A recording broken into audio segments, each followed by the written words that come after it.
So now we will discuss field due to a dipole at an equatorial point.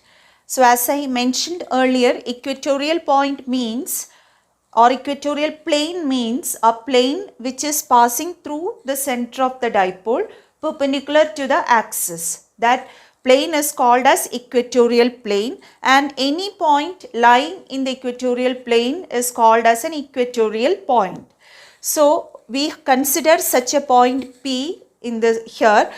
That means you have a dipole Q whose length is 2a, half length is marked as a, and O is the center of the dipole, and from the center of the dipole at a distance r we have the point P. So P here is an equatorial point. So from the center of the dipole, the point P, it is at a distance r. So at that point P, we need to find the electric field. So the procedure is the same using the principle of superposition. First we have to find the field due to positive charge, then the field due to negative charge, then find the vector sum. That is the procedure. So first we represent both the field at the point P. So field due to positive charge, it is outward direction. It is in outward direction. So we can show the field like this is the field due to. So this is the point P. So at the point P, the field is acting in this direction. So E plus, it is the field due to positive charge. So I mark it as E plus. Now the field due to negative charge, it acts along this direction and it acts towards the negative charge. So this is the direction of E minus. So E plus acts in this direction, E minus acts in this direction. So at the point P, the fields are like this. Now we need to find the net electric field at the point P. So before coming to vector addition, let's see what are the magnitudes of E plus and E minus. So E plus is equal to 1 by 4 pi epsilon 0 into Q divided by, here the distance between the point and the charge, we don't know that. So but this is a right triangle of which this side is R and this side is A. So hypotenuse, it becomes root of R square plus A square. So in the expression, it is actually square of that distance. So here we have R square plus A square. So this is the expression for magnitude of field due to positive charge, 1 by 4 pi epsilon 0 Q divided by R square plus A square. Hope you followed. So in the case of E minus, also we will have the same expression, 1 by 4 pi epsilon 0 Q divided by R square plus A square, because here also the side length, it comes to be root of R square plus A square.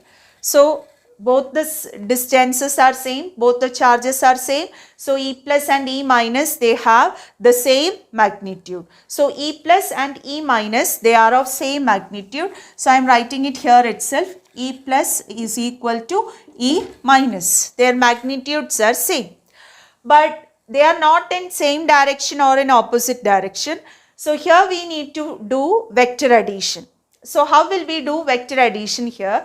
Rather than parallelogram law, here we will resolve the two vectors and find the vector sum, because that method also is very easy. So how to do? Listen. So this is a triangle. So this angle. So the thing is this, suppose this angle we call it as theta. So the E plus, we can resolve it into two directions, one along the horizontal direction and the other along vertical direction. So these are the components of E plus in horizontal and vertical direction. Vector resolution last year we have studied. If this angle I mark as theta, this angle also will be theta. Max from follows directly from max. If this angle is theta, this component, it becomes E plus cos theta, and this component becomes E plus sin theta. Okay, so here you have E plus cos theta, and upward component direction you have the component E plus sin theta. Okay, now this E minus also we have to resolve. So resolving E minus, horizontal component you will have again in this direction, and vertical component you will have in downward direction, because E minus is in this direction, and this angle also will be equal to theta. Using Max basic logic, so you can find that angle also will be theta. So this component, that means component of E minus along horizontal direction will be E minus cos theta, and the vertical direction that component will be E minus sin theta. So this is the result of vector resolution. So E plus sin theta in the upward direction, E minus sin theta in the downward direction. We already wrote E plus and E minus are same. So E plus sin theta will be equal to E minus sin theta, and they are in opposite direction. So effectively these two components get cancelled. Okay, so E plus sin theta and E minus sin theta, they get cancelled. Okay, they get cancelled. So in vertical direction we will not have any electric field. So the net electric field now, it is in which direction? Horizontal direction. That means both E plus cos theta and E minus cos theta, they are in the same direction. Hence those two components get added. So the magnitude of equatorial electric field will be E plus cos theta plus E minus cos theta, because E plus sin theta and E minus sin theta got cancelled. So the magnitude E equatorial, I am writing EEQ, the magnitude of equatorial electric field will be equal to E plus cos theta plus E minus cos theta, because both of the components, they are in the same direction. When we resolve E plus, we get one component E plus cos theta, the other component E plus sin theta. When we resolve E minus, one component E minus cos theta, the other component E minus sin theta, getting E plus cos theta and E minus cos theta to be in the same direction. So net equatorial electric field is this, and we already said E plus and E minus are the same. So this can be written as 2E plus cos theta. So equatorial field, magnitude of equatorial field is 2E plus cos theta. Now we need to substitute for E plus and cos theta. E plus we have already found. Now we need to get cos theta from this diagram. So what is cos theta? Cos theta is equal to, from this triangle you can get cos theta, because cos theta adjacent side by hypotenuse. Cos theta is equal to A divided by root of R square plus A square, which can be written as A divided by R square plus A square whole raised to 1 by 2. Square root can be written as whole raised to 1 by 2. So this is cos theta. So we have to substitute E plus and cos theta in this equation, that is E equatorial is equal to 2E plus cos theta. On substituting E plus and cos theta, we have 2 into, in this equation we are substituting 2 into 1 by 4 pi epsilon 0 q by r square plus a square into cos theta, A divided by R square plus A square whole raised to 1 by 2. Now we are going to simplify this. So numerator you just see 2 into Q into A. It becomes 2AQ. Numerator becomes 2AQ. 2AQ is the same as P, the magnitude of dipole moment. And in the denominator you just see R square plus A square into R square plus A square whole raised to 1 by 2. So denominator becomes R square plus A square whole raised to 3 by 2. Equatorial field magnitude is 2AQ by 4 pi epsilon 0 R square plus A square whole raised to 3 by 2. So 2aq we can write as P, the dipole moment. So P divided by 4 pi epsilon 0 into r square plus a square whole raised to 3 by 2. So this is the expression for electric field. So we can write this in vector form. To write it in vector form, we need to write it, means we have to incorporate the direction part. So here, what is the direction of electric field, net electric field? It is in this direction. That means the direction of E plus cos theta and E minus cos theta. And you know what is the direction of E plus cos theta and E minus cos theta? That is directed from plus to minus. Plus to minus means it is opposite to the direction of dipole moment, because dipole moment is in which direction? Dipole moment is in the direction negative to positive. Here the electric field we are getting in positive to negative direction.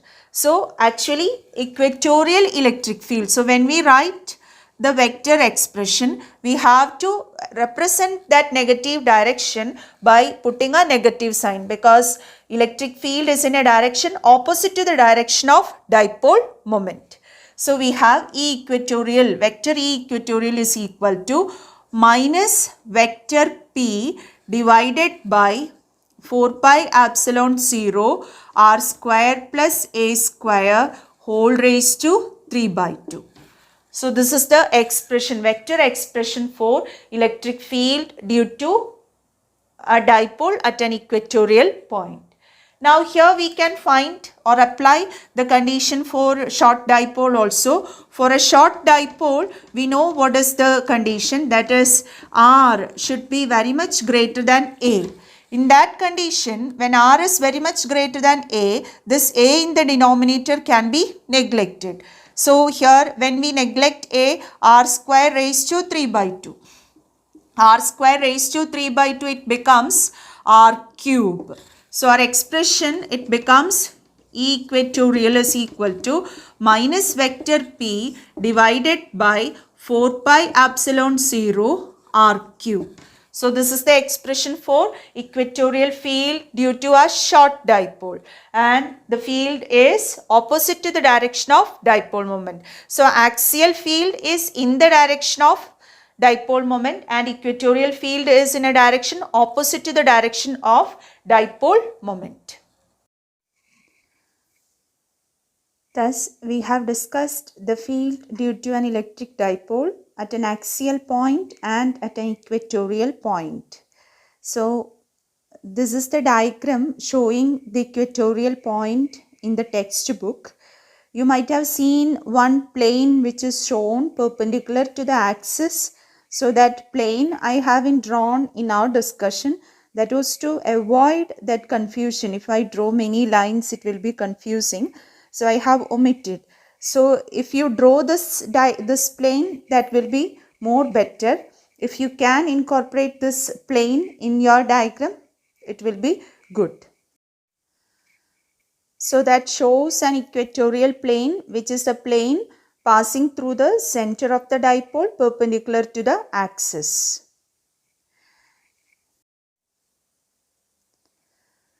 So the short dipole we have already discussed, that is at large distances from the center of the dipole reduces to a short dipole, and the expression for axial field and equatorial field are as shown. That is E equal to 2p by 4 pi epsilon 0 r cube for axial points and minus p by 4 pi epsilon 0 r cube for equatorial point. Here we can make a comparison of similarity, that is both the fields are inversely proportional to cube of the distance. That means E is inversely proportional to r cube. From both the equations it is clear E is inversely proportional to r cube. So when we compare the field due to a dipole and that due to a point charge, field due to a dipole varies as 1 by r cube and that due to a point charge varies as 1 by r square. So that is a point to be noted. The comparison between field due to a point charge and that due to a dipole. Now here one more point to discuss, that is a point dipole. That means when the dipole size 2A approaches 0, the charge Q approaches infinity. So that the product, again Q into 2A, it is finite, and such a dipole is referred to as point dipole. So short dipole we mentioned. Now we have point dipole, and for point dipole also the previous equations are valid. So if our term point dipole is used, these two equations for axial field and equatorial field which we obtain for a short dipole can be used. So E is equal to 2p by 4 pi epsilon 0 r cube and E equal to minus p by 4 pi epsilon 0 r cube. Those equations can be used for point dipole also. Okay, and one more comparison, axial field is in the direction of dipole moment and equatorial field is in opposite direction to dipole moment. So the thing is this, both the fields are directed oppositely. That means axial field in the direction of dipole moment, equatorial field opposite to it. So the angle between the two fields, that means axial field and an equatorial field, will be 180 degree. So that is a point to be noted. That is, the angle between the directions of axial field and equatorial field will be 180 degree, because axial field is in the direction of dipole moment and equatorial field is opposite to it. Now one more point of comparison, that is, if we consider 2 points, one along the axis and one along the equatorial plane, such that their distances are same. That means if we are considering equidistant points, equidistant point means what?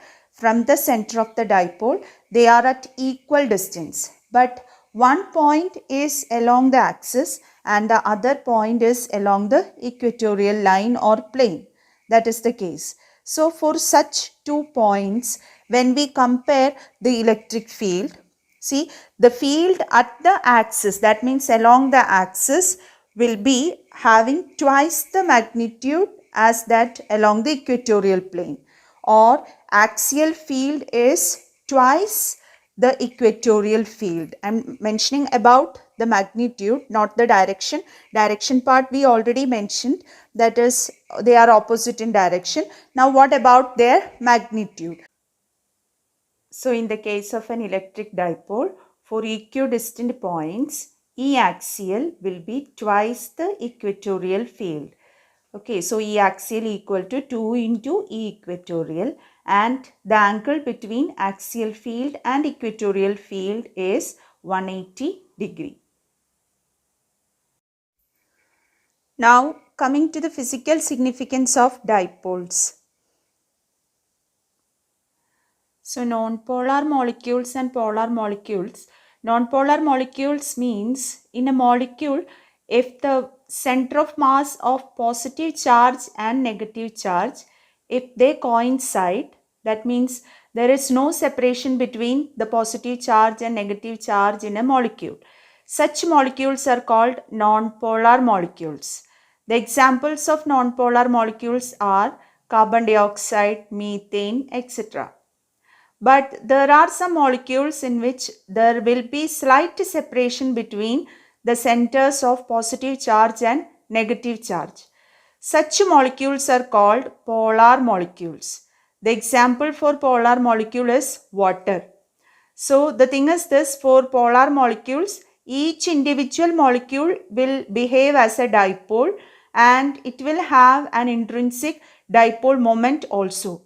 So in studying their behavior in the presence of electric field, in the absence of electric field, etc., we use this theory. So that is the physical significance of electric dipole.